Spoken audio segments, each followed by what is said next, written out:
Depuis le quai de la Joliette, situé sur le vieux port de Marseille, les passants ont pu apercevoir les 512 mètres carrés de panneaux solaires du célèbre catamaran Planète Solar.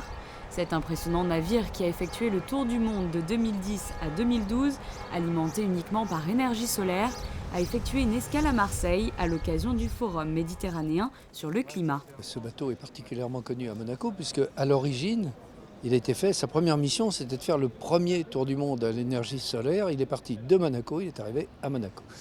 Et dès le début, on avait pensé que ce bateau devait avoir une deuxième vie. Bon, parce qu'on aurait pu faire le tour du monde, mais après on faisait quoi?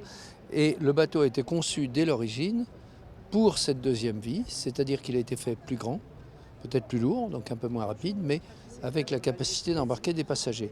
Et maintenant nous sommes dans cette deuxième vie et le bateau est dévolu à des croisières scientifiques, on va dire. C'est-à-dire que nous embarquons des scientifiques et nous avons différents thèmes, en général en rapport bien sûr avec l'environnement.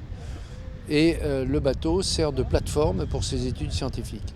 Amarré en face de la Villa Méditerranée, le plus grand catamaran solaire au monde a endossé une nouvelle fois son rôle d'ambassadeur des énergies propres en accueillant des conférences et des événements à son bord.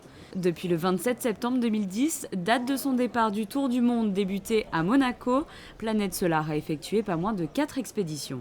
En 2013, c'était dans le Gulf Stream, dans l'Atlantique Nord, des études sur l'influence du Gulf Stream sur le climat. Donc vous voyez qu'on est en plein dans le sujet.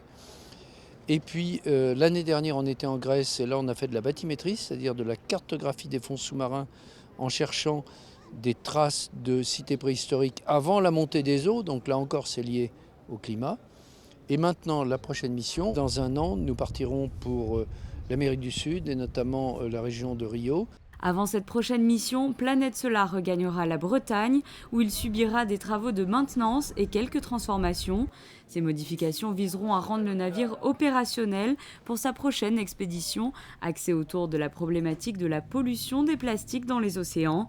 Le public pourra retrouver cet impressionnant navire à l'occasion de la COP21 à Paris.